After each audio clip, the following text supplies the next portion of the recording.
I wanted to be as real and as authentic as possible. So I would reread what I wrote and be like, is that really what happened? Is that really how I felt? And even if I was uncomfortable putting it on paper, I would make sure that it, as best I could represent what really happened, what I really felt, no filter, unvarnished.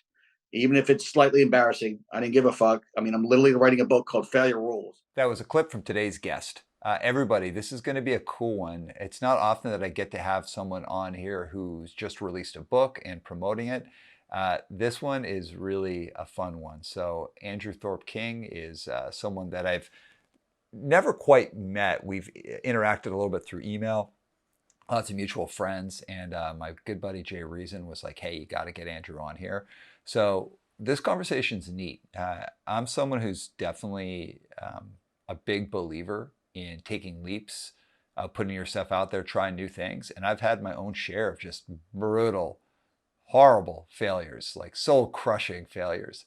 And I can say 201, I've gotten a lot of strength and a lot of wisdom from every single one of them. Doesn't mean I like doing it. Doesn't mean I like, crashing and burning. But every single time that I walked away from that crash, I walked away quite a bit stronger. So this is a cool conversation with someone that I really believe has put something together that a lot of people are going to get value out of. But before we get to that, please rate, review, subscribe to the podcast. And my name is Aram Arslanian, and this is One Step Beyond.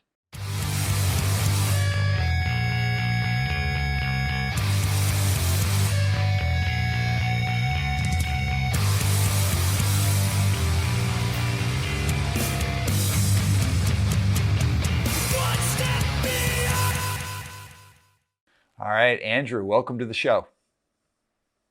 Thanks for having me, Aram. Happy to be here. Psyched to talk to you. So I have never had someone smoking a cigar on the show. So like you are the first to do that. So I'll give you a big salute. You look highly auspicious right now. Auspicious. Yes, I like that. Well, this is part of my daily routine. So it just goes with the territory. It helps me think, helps me talk, helps me do a lot of things. Heck yeah. All right. So for the uninitiated, for those who don't know, who are you and what do you do? So my name is Andrew Thorp King. I am the author of this book here, Failure Rules, the 5 rules of failure for entrepreneurs, creatives, and authentics. So background kind of in many spaces, mostly a dual career in the music industry and in banking and finance. So I own and run 2 record labels, Thorpe Records, which is largely hardcore and metal. It's done bands like Madball, Blood for Blood, Sheer Terror, Slapshot, Ramallah, and Sailor's Grave Records, which is more different subgenres of hardcore punk, I guess. So like Oi, Psychobilly, Street Punk. So bands like Roger Brent, The Disasters, the English Oi band, The Business, Coffin Cats, The Goddamn Gallows, Creep Show, a whole bunch of cool stuff. And then I've had, like I said, a dual career, which seems strange and very disparate in banking and finance. I've done financial planning, owned online lending companies, one in the country of Belize under a license there, one under a license in Delaware in the past. Also owned a lead generation company, owned a fitness center, wrote a spy novel, used to be a bodybuilder, did some professional bodybuilding, and then also, now I've been for almost 10 years now an executive fintech banker in the payment space. So working for like an online commercial, forward-thinking tech bank that really supports kind of the forward-looking fintech companies like the PayPal's, Chime, Venmos of the world, help them move money in interesting and innovative ways, cross-border and otherwise. So yeah, that's pretty much the story. The book itself draws from all those experiences and kind of highlights what I think might be wisdom inputs that I have internalized and put into action as I stumbled across some very interesting failure points, and roadblocks along my off-road entrepreneurial. So you have a really diverse career path, I'd say like a pretty broad touch on life. Is it easy for you to find peers and people who understand you and understand your motivations? No, it's not. It's definitely not easy, right? So I think as a result, particularly while I was writing this book, I really kind of took shelter in a lot of intentional, productive, isolated solitude. to keep kind of the momentum going, of the book, and distilling everything I was trying to lay down and put out in the book. And it's kind of like, I think this is probably familiar to a lot of artists, that sometimes the best art is made in secret, where the minute you talk about it, you almost deflate the energy that you could just be channeling into the art. So while I was writing this book, I didn't talk about it that much. It was real to me, but it wasn't real to the world yet. And I didn't think anybody would really understand it. So it really wasn't until the book became real that I began talking about it. And now it's like the floodgates are open. So in the past year, I've been doing nothing but promoting it. I'm going on like 50 plus podcasts, radio shows, doing live events and book signings, a lot of them at cigar lounges and all kinds of stuff. I had a booth at This Is Hardcore Fest. And next year I'll be doing more speaking in corporates and, universities and probably prisons and rehabs and things like that. But I think that's kind of the beauty of it, right? Is that sometimes we have to find ways to keep going and follow our internal spirit voice when the world wouldn't understand, until we make what we're doing so real that the world can't help but understand. Yeah, so you become like undeniable. Yeah. The reason I ask is like you seem like a consummate doer of many things at once, that you're doing a ton of stuff. And I know that that can be a very lonely path for people. So how do you connect with other people who, let's say, don't do as much? Like, what's your connection point with people outside of transactional doing something, like we're working together or we're doing this together? Like, Yeah. how do you connect with people? Yeah, it's a good question.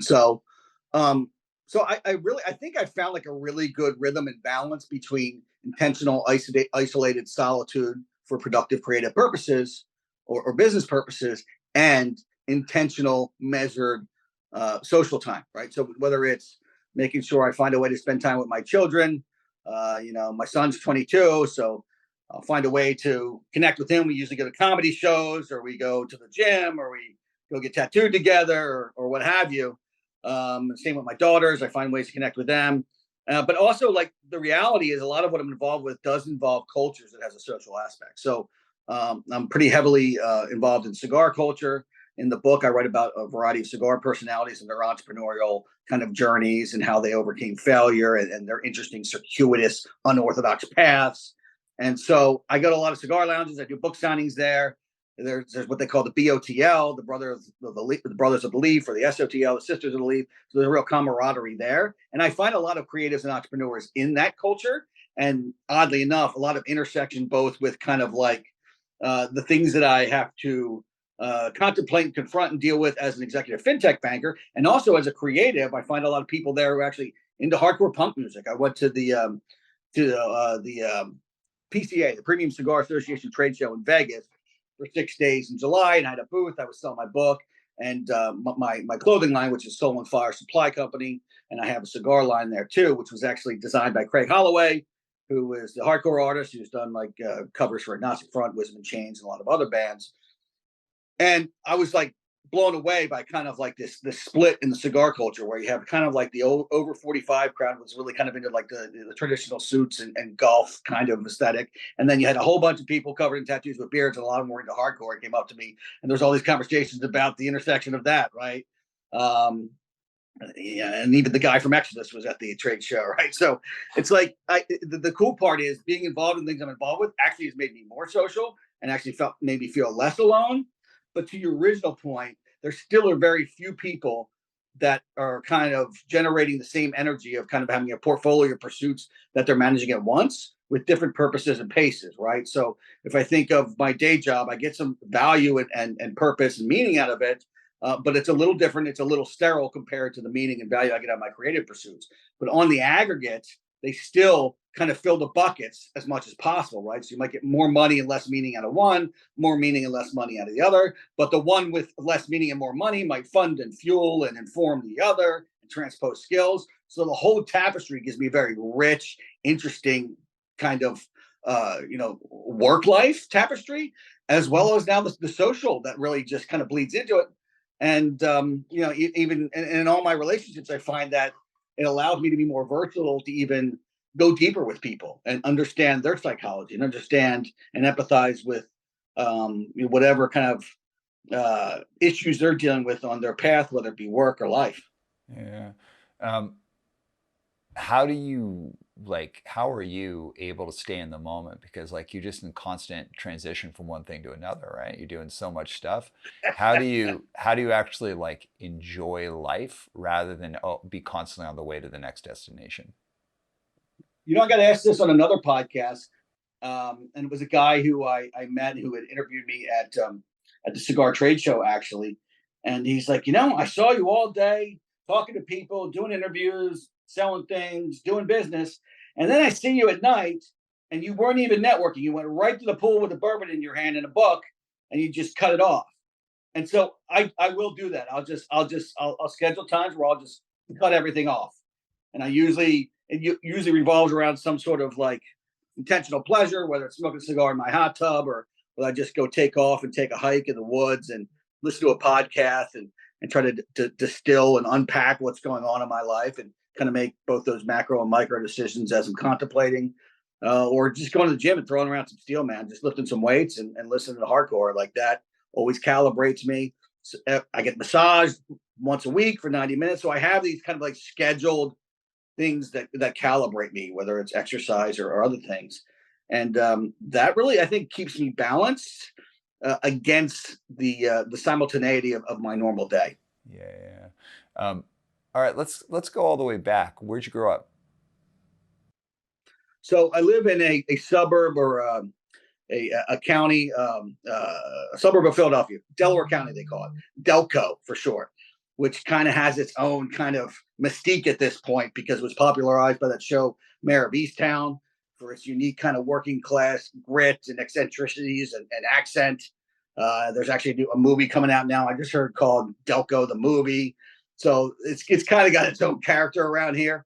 You Yeah. know what I mean? So that's where I live, and that's where I grew up. I did live in Ohio for about 7 years. Lived in Maryland for a couple of years too. The majority of my life has been in Delco. It's almost like a boomerang. I always end up coming back. All right. And family, you grew up with like siblings, you grew up with mom and dad, like, what was growing up like?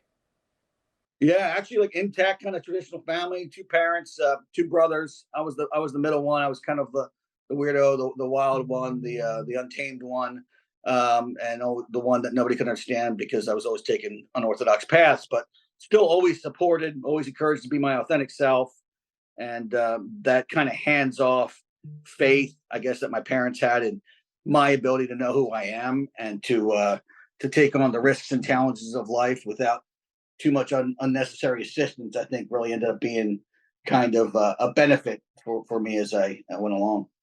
So how did you end up finding this like wild thing that we're all a part of, the punk and hardcore?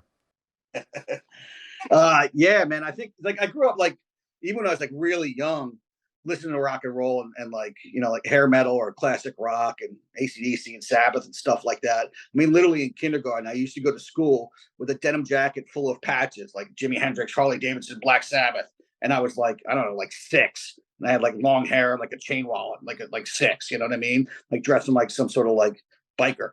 So I was already into like that kind of stuff.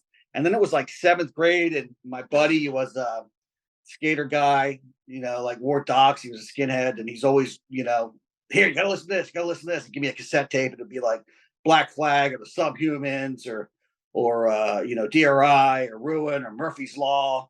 And I think after I heard those bands, like whether it's Sex Pistols or Murphy's Law self-titled or Agnostic Front and Victim in Pain, like the energy, the animation, the grit of that, I was like, this is the next step. This is the music that's going to be the soundtrack of my life, and it has been. I'm almost 50 now.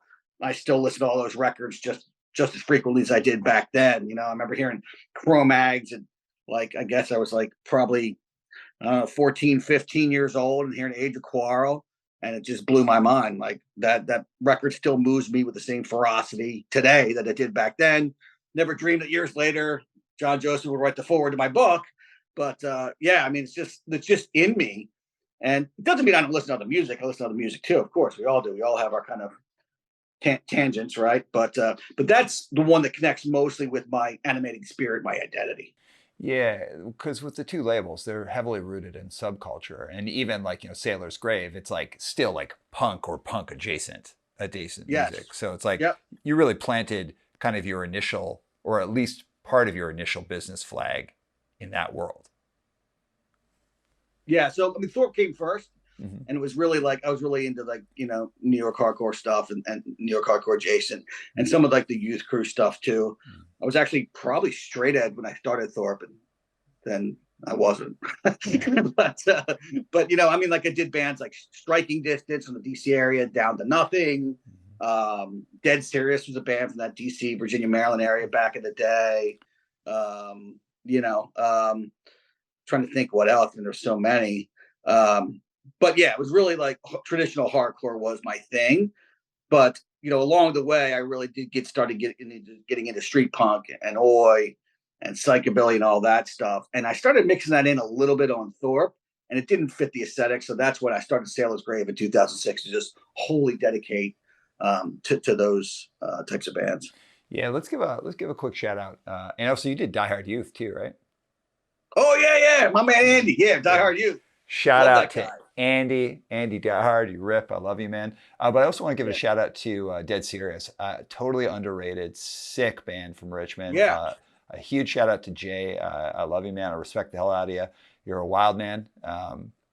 You did a lot of bands. Well, Down to Nothing went on to be like Yep. a big, very recognized band. But like you did a lot of bands that were kind of like youth crew or youth crew adjacent that didn't quite get the recognition Yes. that they could have deserved. Yeah. But then you also did like legit, or not legit. The other bands were legit, but you did bands that got a bigger platform, like the Madballs or the Blood for Bloods as well. So Thorpe had a pretty diverse roster.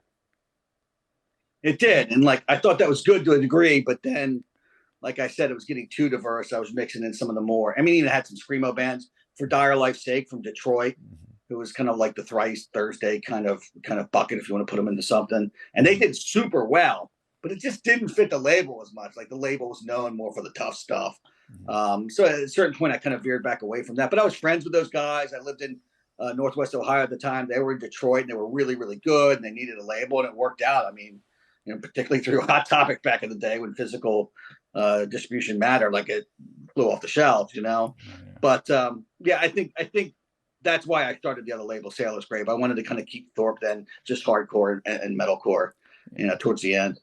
Well, let's go back to the beginning of Thorpe. So like you're young kid, you get into punk and hardcore, you're like, this is it. This is what they're going to be the soundtrack of my life. What's the leap between just being someone against the wall or someone in the pit to saying, oh no, I actually want to be a part of the making things happen? Yeah, so I think I was in college. It was probably around 1995, 1996, where I kind of drifted away from hardcore and punk for a while, and probably just listened to like mainstream alternative rock and stuff, whatever. And then came back to it 95, 96. I think probably going to one of the first warp tours where I saw was like Orange Nine and Civ and Shelter. And that just like revitalized everything for me. I had a roommate at the time who had never stopped listening to hardcore. And so that got me back into it kind of midway through college.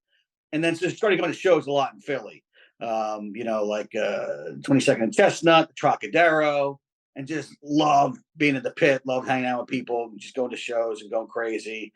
Back then it was like a lot of H2O, a lot of VOD, a lot of bands like that, like Floor Punch always playing. And I think back then that's when Bad Luck 13 Ride Extravaganza became a band. And I was in a band, Two Man at Tate, and we used to play in the area, and nothing huge, but play with like Murphy's Law or Bad Luck 13 or whatever.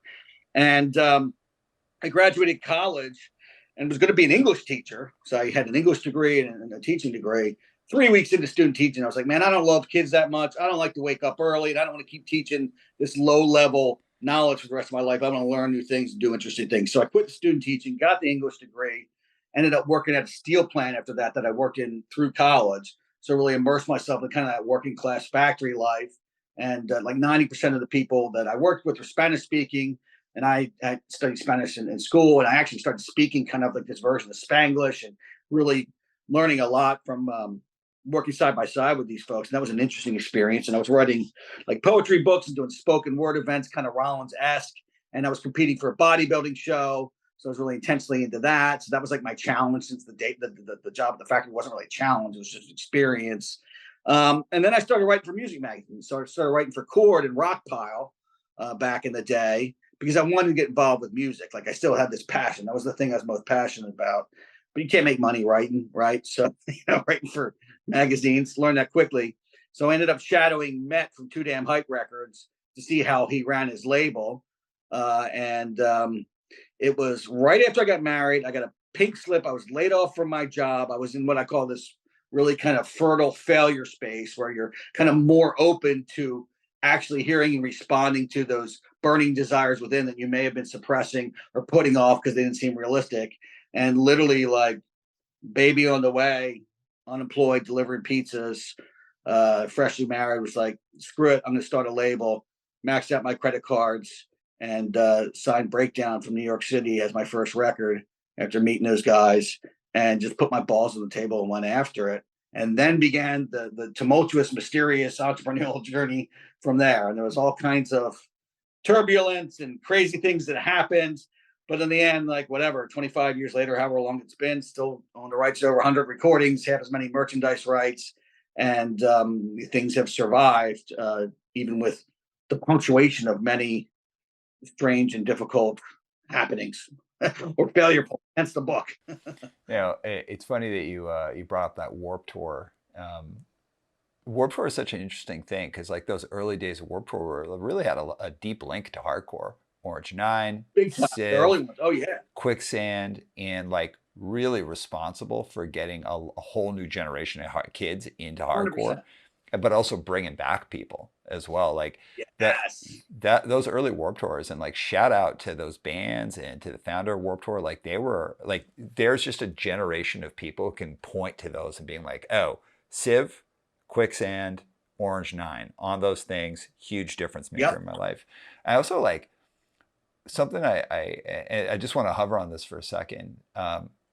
Civ is just an underrated band. Like Civ was, that Civ first Civ LP is straight up a perfect record. It looks amazing.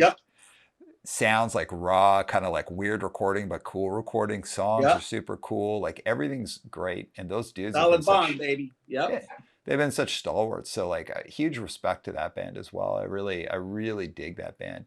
But that place that you're in, kind of an odd choice to start a record label, especially like, Breakdown, like legendary band, but like we're not talking like who at that point is out like being like, I'm going to spend thousands of dollars on a Breakdown record except for you. Yeah, no, it wasn't smart. I didn't say it was smart. But I was young enough. But it worked out. And like, first of all, I love Breakdown. They're totally sick. It's just like from a decision point, you've got a pregnant wife, you've just been laid off, you're maxing out credit cards. You have a kind of like, well, I'm just going to leap and I'll figure out the landing kind of attitude. And I'm sure you've had other points of that in your life, but that was like a pretty wild thing to do, but it did work out. It did. It could have worked out better if I knew what I knew now. I mean, I still ended up getting a job after that. The interesting thing was like after already starting the record label and wanting to be immersed in that space, I felt like the universe conspired with me. It was shortly after that I'm in the gym one night working out after I actually been recalled to that job I was laid off of that I hated, this cubicle monkey job working for Ford Credit, being a bill collector. And I'm at the gym and I see this guy, that's Meathead Gym in Philly suburb. I see this guy and I'm like pissed off because I had to go back to this job I hated. I'm just thinking about how I get into the music industry and get the labels rolling. Like that's where all my energy was. And I see this dude in a Snapcase shirt. And I never even really liked Snapcase, to be honest with you, even though the drummer ended up being a client of mine for financial planning in the Midwest years later. But I'm sitting there and I'm like, that's interesting. And I go over and talk to him. Turns out he just moved here from Colorado. He was an attorney. He quit his attorney job to go take a role as the VP at Relapse Records. So we became friends back and forth over a couple of weeks. Long story short, I ended up getting hired by Relapse Records, running their wholesale department.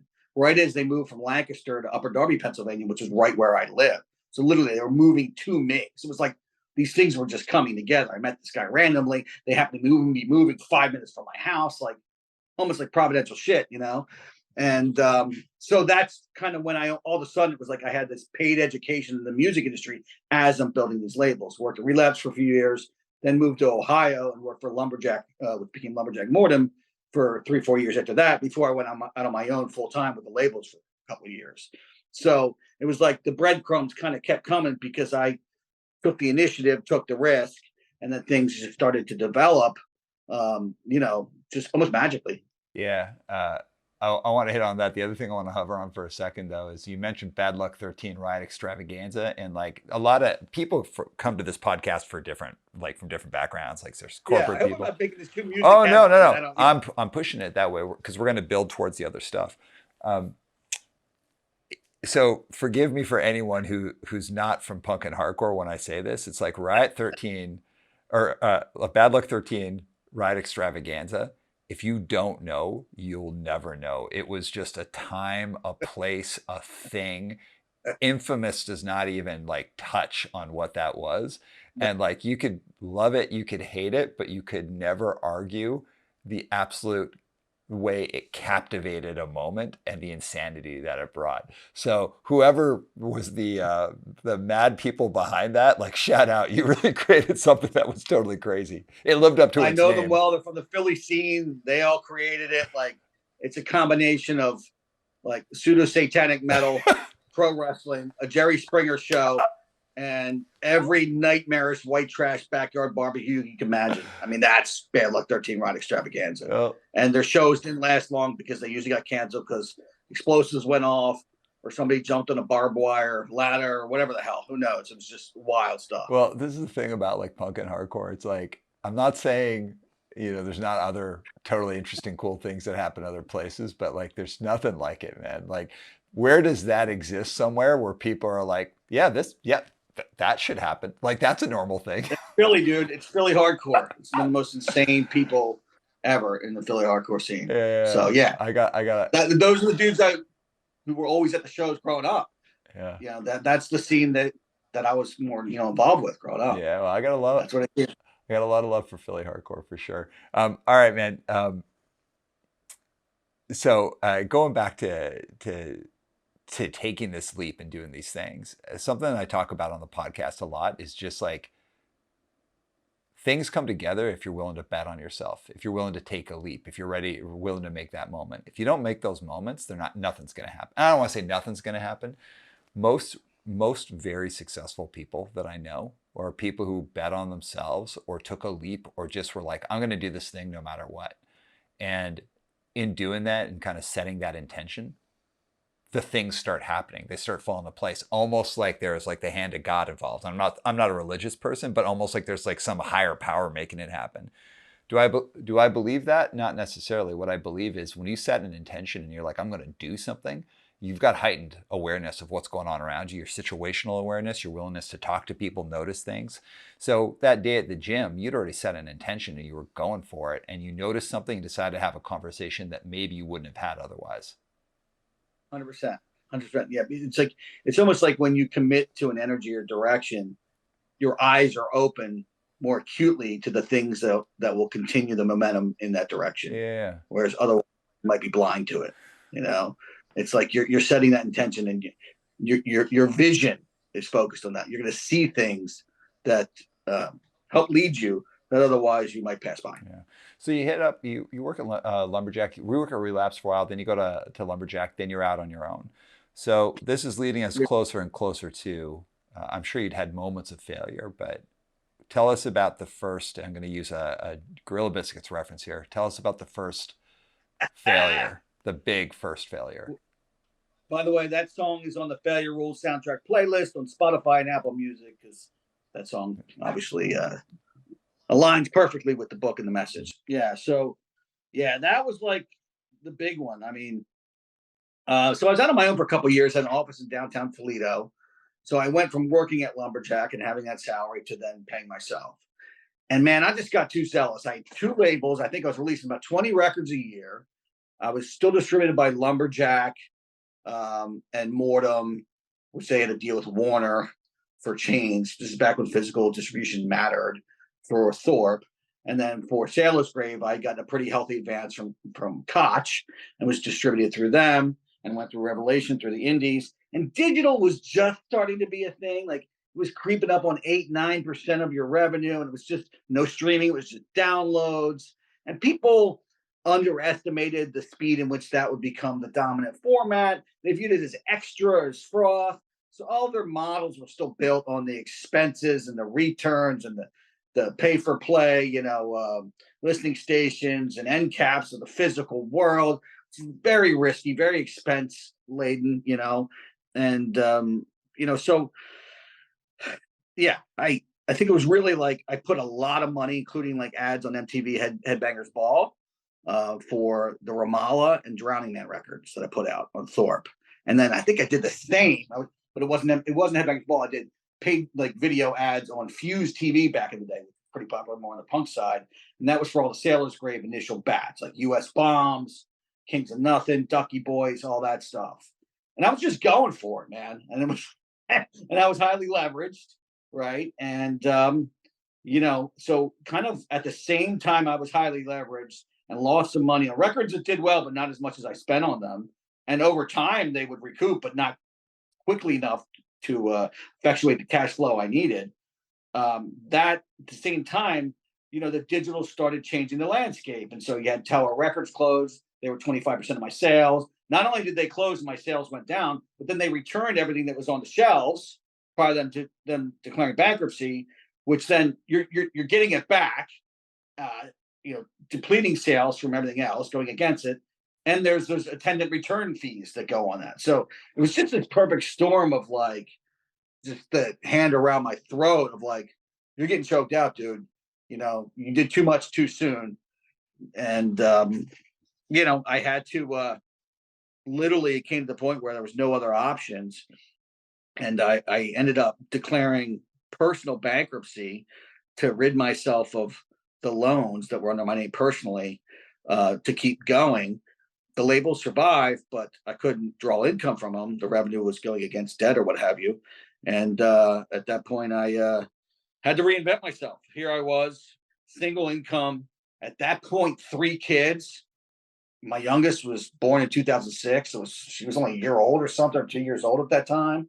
And didn't know what I was going to do. All I knew was the music at that point. But the beauty was that was really the inflection point that became like the center and the foundation for my life since then. It was in that destruction, in that chaos, almost like J.K. Rowling talks about, like her being, rock bottom being the foundation that she rebuilt her life. It was like that for me. And because that's when I was able to see the world as a wider place, see my skills as being applicable and transposable to many different things, seeing my identity as something that I could stretch out and expand while still retaining the core identity of my hardcore punk ethos and just bringing that into other spaces. And so I was going to this high-end gym at the time and had really befriended a lot of like lawyers, doctors, business leaders, entrepreneurs who kind of ran Toledo, Ohio. These were all the heavy hitters. And instead of judging me because I'm like this thug-looking guy with tattoos, and in the Midwest back then, even though it was like, 15, 18 years ago, like that, you were still looked at like you were a criminal. Like they actually didn't. They got to know me and befriended me and really took me into their world. And I began this financial planning business again, feast or famine, kill or be killed. I didn't have a salary, and started selling investments and insurance. And they introduced me to a lot of people, referrals, and helped me get a client base. And it was like this reinvention, all of a sudden I'm wearing a suit and everything else. And that's also when I began to get the cigar culture. I would work out of a cigar lounge a few days a week and network with people, but at the same time, still retaining that hardcore punk thing. Several years later, as digital grew, it became more viable to start releasing records again. And then I started doing the labels, again, and releasing records ever since. But then I viewed it differently. I viewed it more as a long-term asset, a monetized hobby, managing a portfolio of IP rights. I was able to have a lot more fun with it when I wasn't relying on it for income. So doing less records, but being more engaged with the bands. And I think I became deeper friends or what have you with more bands because of that over the years since. Bands like Coffee Cats, Flatfoot 56, Celtic Irish punk band from Chicago. They played my second wedding. And it became more enjoyable. And then I also just had more skills and wisdom transposable from space to space, from everything I've done in the finance and banking world to owning a gym It just, and the creative kind of like you said, the um, ready, fire, aim kind of approach has repeated, but it's been refined a little bit. It's more like ready, approximate your aim, fire, and then refine your aim in flight kind of thing, right? So there's more planning going on, but it's still the basic premise that I still believe, like, if you're waiting for perfect conditions, do something bold and difficult and unsafe, which pretty much anything entrepreneurial is. If you're waiting for perfect conditions, don't do it. Or like Ice Cube said, if you're not willing to not make a dime for the first 5 years, don't even fucking start. Yeah. Let's go back to that when you had to declare bankruptcy and you had to stop drawing salary from Thorpe or from both labels. How'd you make money? Well, burn through savings. At the time, after I burned through savings and I was building this financial planning practice, and that took time. I ended up having to go on public assistance at one point, which is like one of those things that's really hard to talk about even now. And I write about that in the book. I almost didn't put it in there, but I thought it was necessary to talk through the nuances of that. And in the book, I kind of talk about, I frame it, the delineation between a hand up and a hand out, right? I talk about agnostic front and the song Public Assistance, right? Where that was really like an excoriation of the abuse of the welfare system, even though Roger Moret himself grew up on welfare. So he was delineating between needing it and not needing it. And I had a lot of conflict inside of me for that because I had such a furious work ethic, but there was just a point where nothing was working, no matter how much I was working. And I had to succumb to that for a period of time before things ascended, which they eventually did. Yeah. Oh, and since you mentioned him, shout out Roger. You rock. You're a great one. Um, yeah, I wanted to touch on that. I also, we can go into this or not. It's totally your call. But you had mentioned in your pre-call with Monica going through a catastrophic divorce. Was that around this time? No, actually, it wasn't. But that was, the beginning birth pangs of what eventually became the divorce, right? So I think I had this virtuous notion of building a family on a single income. Got married in my early 20s. My first wife was literally 20 years old when she was pregnant with my son. I was like 25, 26, and there I am maxing my credit cards out, starting a record label, right? I don't think she knew what she was getting into with marrying a guy like me. I don't think I knew what I was bringing her into, right? Like, I was not going to go on the straight path, right? I wasn't just going to shut up, tuck my shirt in, and go sit in a cubicle and say, yes, sir, all day, forever. That wasn't going to happen. And so it's a tough thing until you get your footing. Yeah, so that really didn't fall apart till about 2013, and that was around the time I was going through a business divorce with a partner in the online lending firm that I was involved with and part owner of. So that was later on. All right. Well, and we'll get to that. Then let's stick with that. Like, you had to go on government support. You're just trying to get by. What a time for a reinvention, man.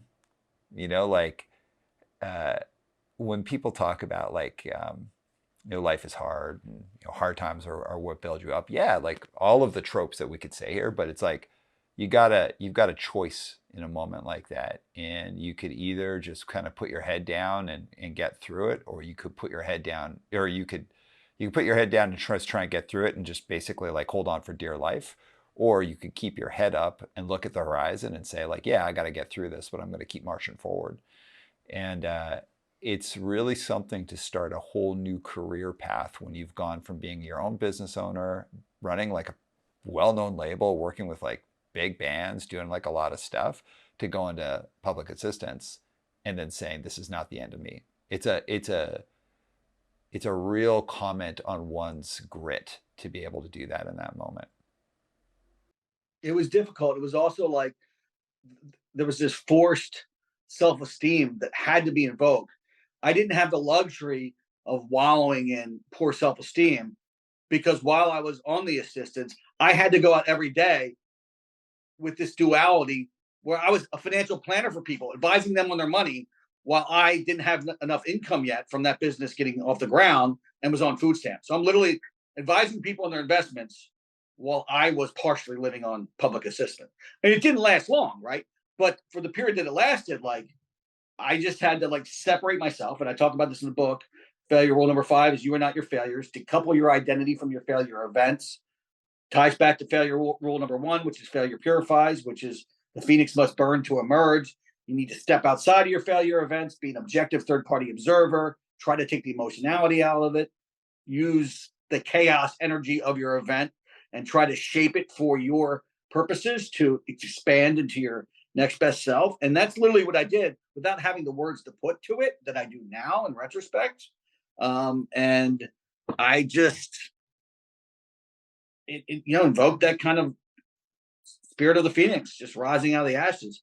I was going to find a way to reemerge, and a lot of people can talk about that, and it's not that I think it's bullshitty or not. Like, I don't care. Like, people can position themselves as they want, but like, once you've gone through it, you get it. That in that moment, you just got to do it. There's not even a question. I had no choice. Yeah, no There's choice. literally no choice. So why financial planning? So you're a guy who was had with an English degree, who was going to be a teacher, decided to not be a teacher, went head first into music.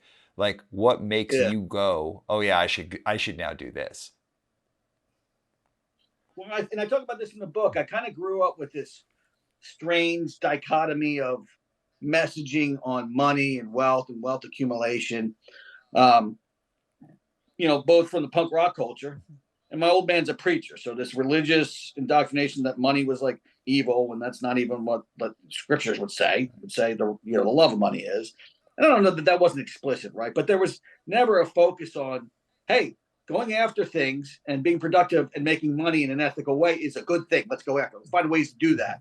There was always this emphasis on frugality versus, making more. And I'm a big thinker. I like to see how ideas are put out in the world, products are put in the world, services are put in the world, and money is generated, and that can then be recycled to grow things.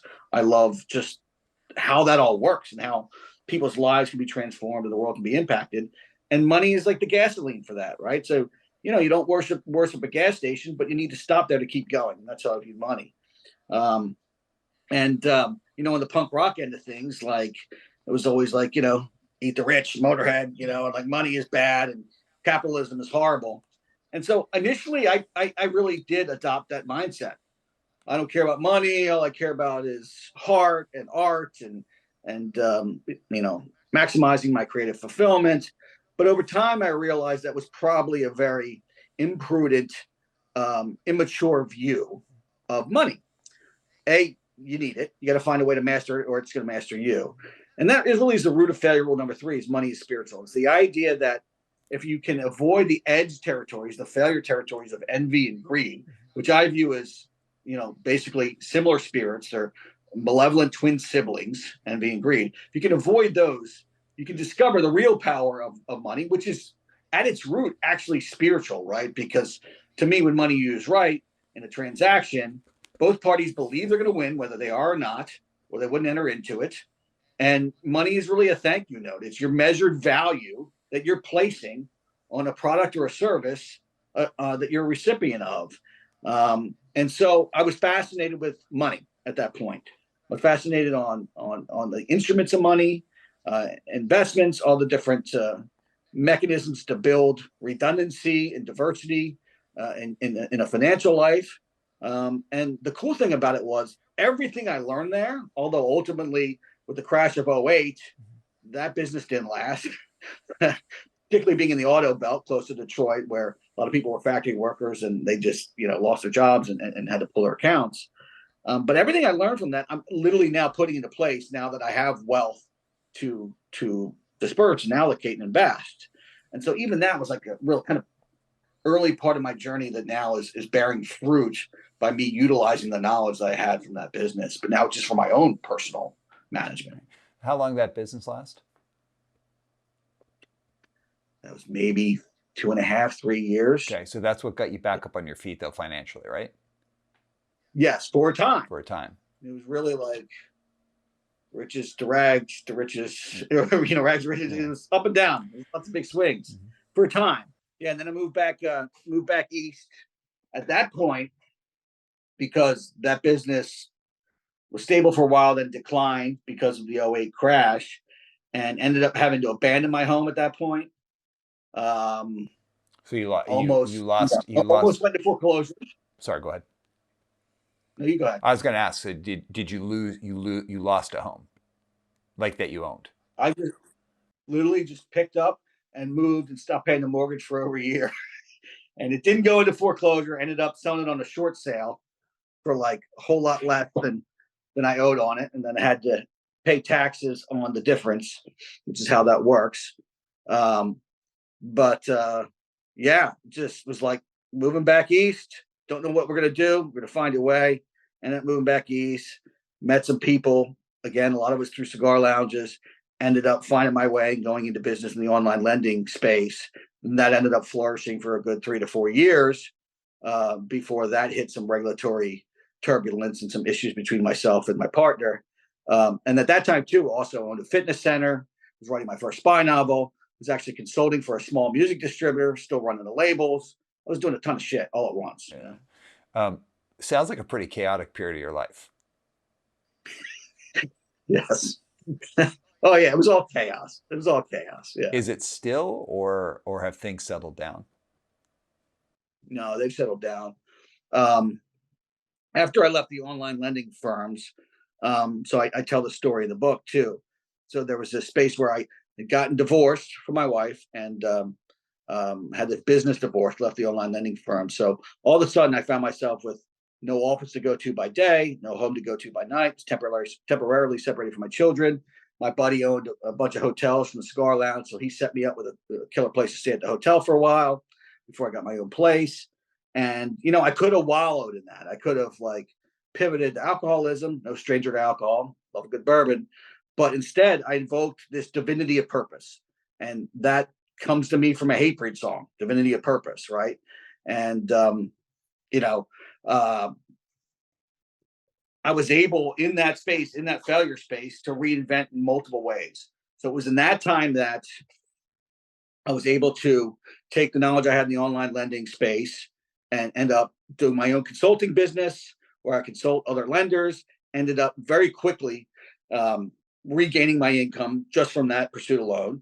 That's when I finished my first spy novel and was going to like thriller events and trying to figure out how to get into that space.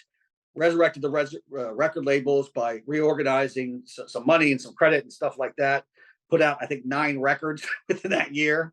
And then it's also like when we signed like The Business and became friends with Mickey Fitz, God rest his soul, before he passed away. And also at that time, that's when I had this resume now to kind of transfer from being an entrepreneur to an employee. And I met what was then became my new boss from a cigar lounge and got into the fintech space and started working for the bank that I work for now. 10 years later, still work there, had multiple promotions. I'm an officer of the bank. It all started in that space. So 4 or 5 threads happened first out of that failure space. And that's what happens every time. It's like, now I know when things are taken away, good. Now I have this empty space to recreate. Let's see what's here. What's the rubble that I can piece together to do multiple new things at once in parallel? So tell us about getting married again. How'd that happen? And very specifically, what's different about this time than the first? So after I got divorced the first time, I was in a relationship with a woman for about 4 years. Never got married. Great woman, but just wasn't going to go into marriage. So that relationship ended, and then I met my second wife literally at the 25th year high school reunion. And she was like, one of the popular, beautiful chicks in high school that would have never talked to me, and I don't blame her because I was a delinquent and a derelict and a troublemaker, and she was, she was not, or maybe she was, but people didn't know it. People knew it about me, and so I didn't even know she really knew who I was. She started talking to me. Next thing you know, we hit it off, just like a real head over heels romance. Got eloped within 6 months, and then married. Had a formal wedding 6 months later at a bowling alley in South Philly with a big roof deck party, free cigars for everybody. Flatfoot 56 is playing with their kilts and everything else, and the bagpipes, and it was just a freaking blast. People were like, "This is the best wedding ever." That marriage lasted 5 years. We got divorced this past year, so we've been divorced. We're split up for a year now. Ironically, we are like best friends. And she had some issues that caused her to not really be, I guess, compatible with marriage. And at a certain point, I was like, look, if it isn't working for you, we can just be friends, you know? And so we ended up splitting up. But people think it's weird when I'm like, no, it was a great marriage. I don't judge it necessarily by its length. I judge it by its depth, which is strange and counterintuitive. And we're like best friends, right? So we talk all the time still, hang out every couple of weeks. I'm dating again. She's not. But we're still like best friends. And I mean, I've never spent so much time with anybody than I had with her. It was during COVID. We both worked from home. We literally spent so much time with each other and never had any real contention. I think she just had mental, physical issues that she had to deal with. And, you know, at a certain point, it made her incompatible with the intensity of the intimacy and kind of co-planning both macro and micro of a marriage. Right. So different story than the first marriage, where not really on great terms with my first wife, but not horrible. I mean, just kind of all business. We have 3 kids together, so that is what it is. All right, man. So the reason I'm asking all of this stuff about you and a bit your history, because I know I'm going at a pretty intense angle of like literally telling me your story, Yeah, is sorry if my answer too long. no, they're great, man. I'm always interested in like who people think they are when they're writing a book. And I mean that in the highest respect. If someone writes a book and they have like a real deal book, I'm like, huh, like you better have some chops. This better not just be some like loosey goosey theories. And not just you, I mean anyone. The space that I walk in terms of like the leadership space and working in the corporate space, people are like always fausting some kind of book left, right, and center and talking to me about books. And it's not that I don't think people could write, but I literally don't care. Write all the books you want, but that doesn't mean that everyone should read someone's book or that their book comes from somewhere intelligible or good or from some source of wisdom. Anyone can have an opinion. So I'm asking all these questions because, like, I know, and I know this about you because although we're just meeting now, we have mutual friends. I've known of you. I know a bit of your story. Monica did the brief. What's in that book is hard won. It's hard won knowledge and wisdom through like multiple crazy intense things. So anything you want to say about that before we get into the actual book?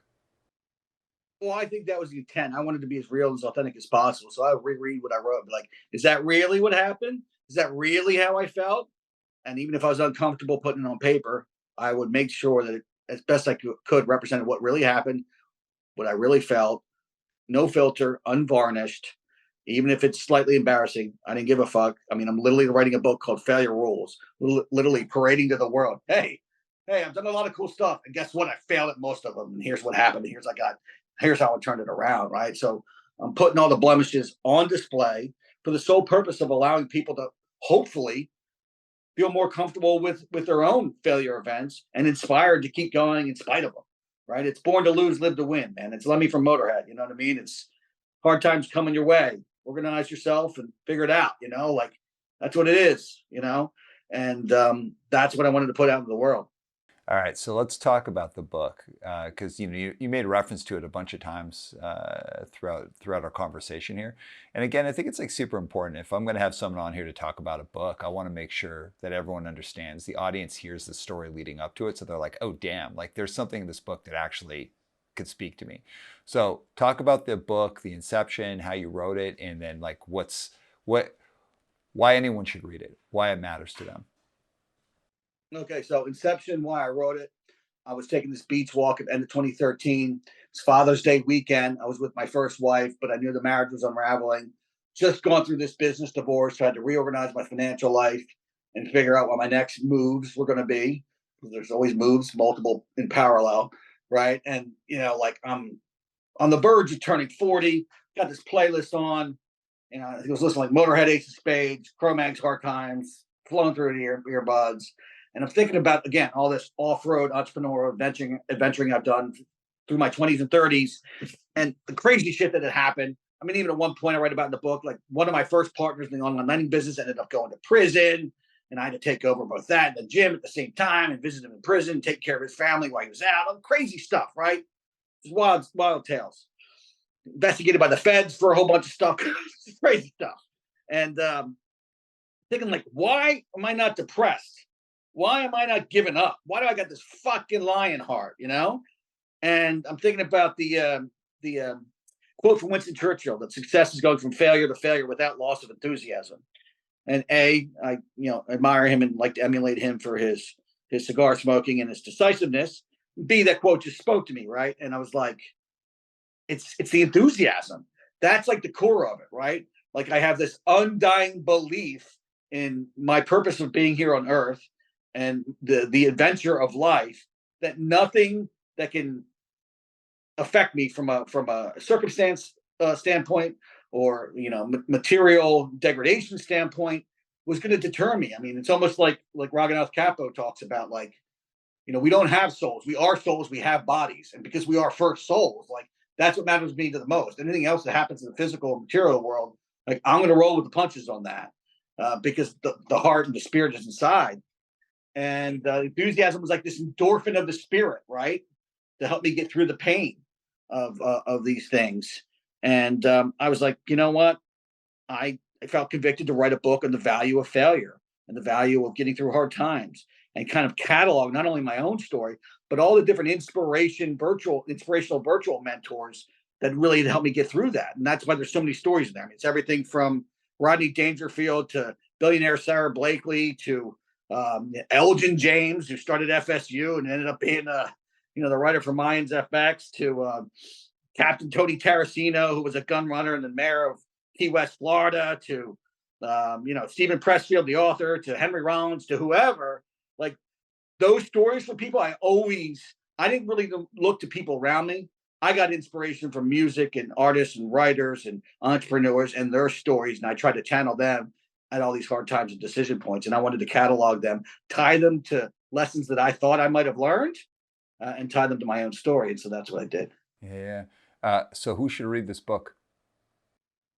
So again, the title is for entrepreneurs, creatives, and authentics. First two are self-explanatory.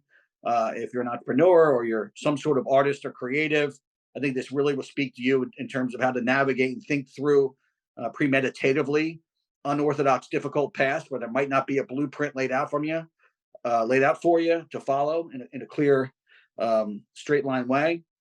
But then also just authentics, right? So I talk a lot about in the book how to discover and identify your evolving authentic self within even traditional spaces, even as an employee, how to be an employee, how to think creatively within a corporation and still have like this, individualistic entrepreneurial mentality, yet also being part of a collective at the same time. So that kind of interplay is something to really navigate that I have experienced over the past 10 years, going from, punk rock entrepreneur to corporate executive employee, two very different mentalities. But I found a way to integrate both sensibilities together. And that was difficult, but I write about that a lot in the book too. So I think the book can really appeal to everybody again, to be honest. I mean, we've all experienced hard times, failures, and tragedies. And this does broadly touch on failure, with defined as a very widely kind of experience, right? So it talks about failure, not just mistakes we might have made that we could have avoided, but things that happen to us just by virtue of being part of the human condition, whether it's being touched by war or whether being touched by tragedy or sickness or what have you, just the failures of this broken, imperfect world, and how to think through them. Yeah.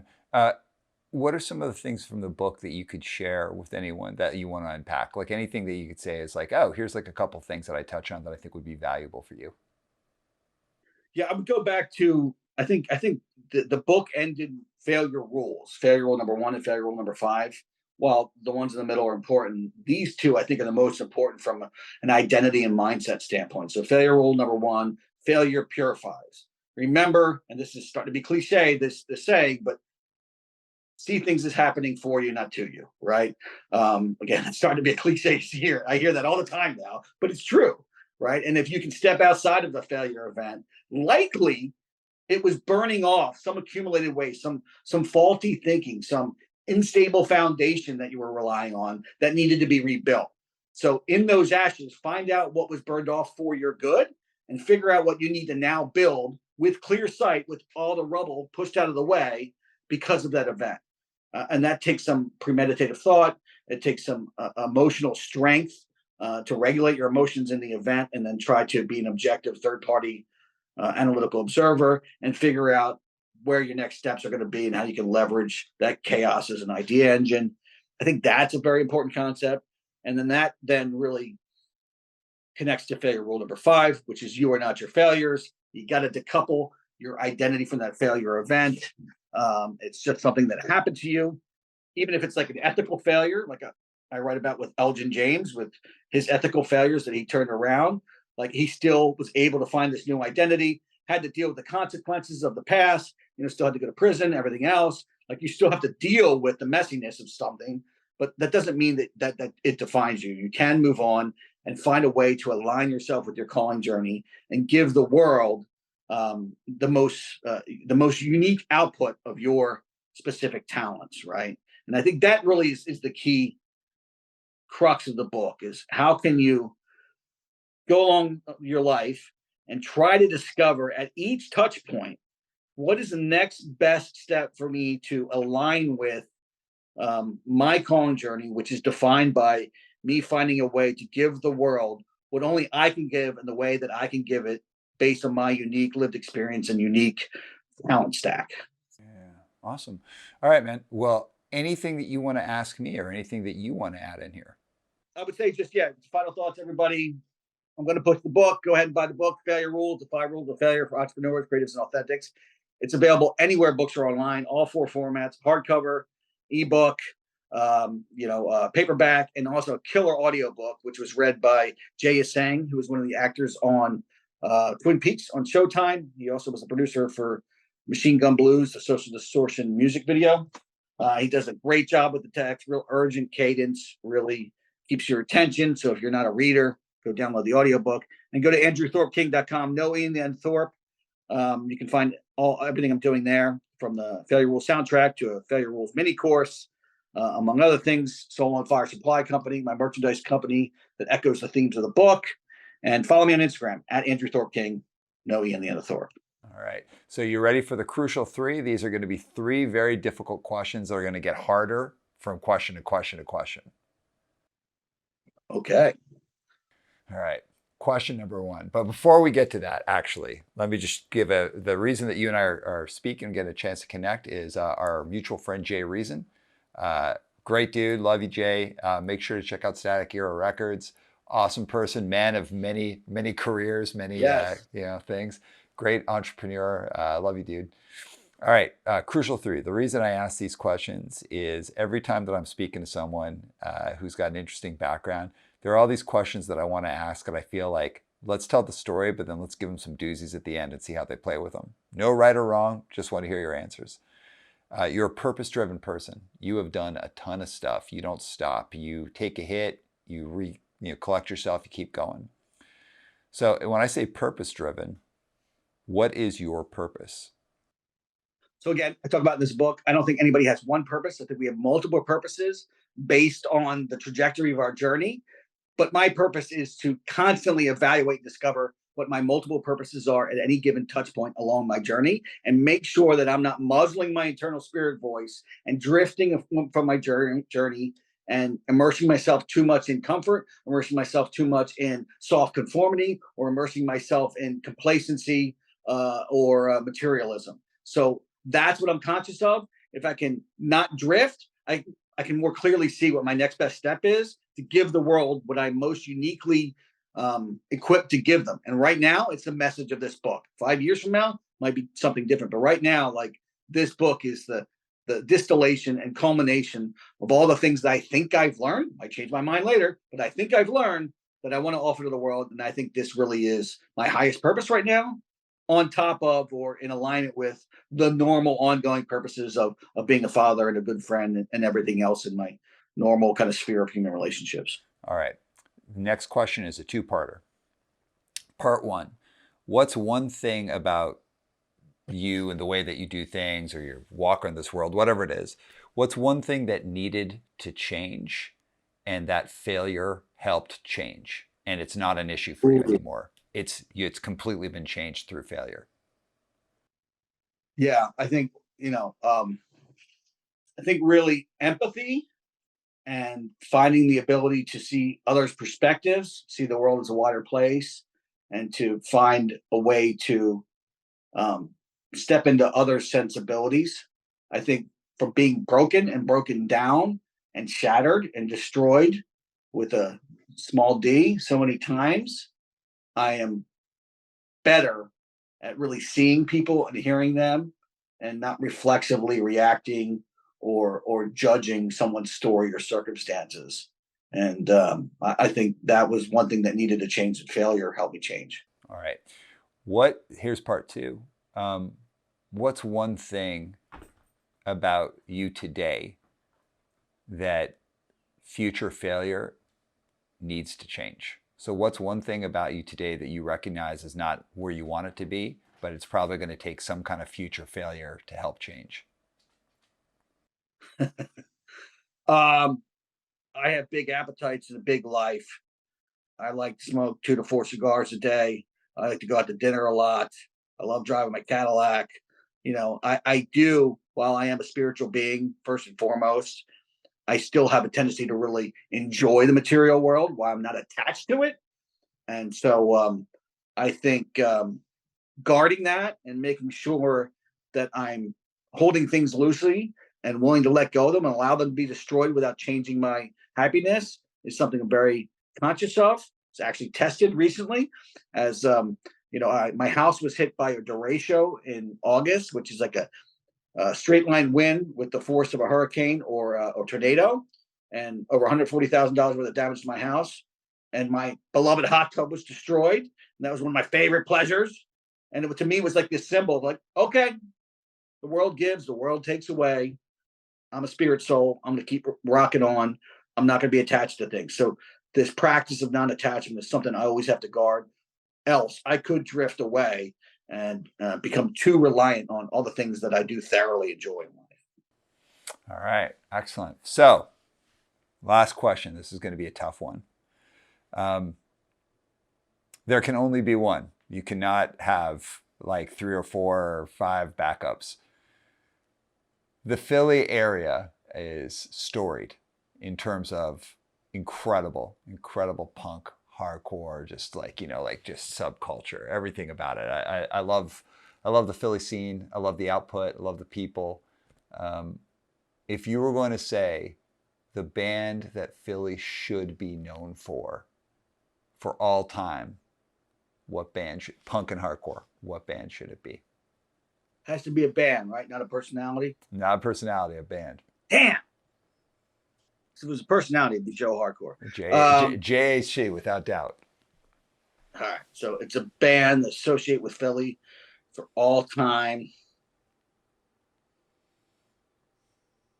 That is really, really a tough one. All right. This is going to be really,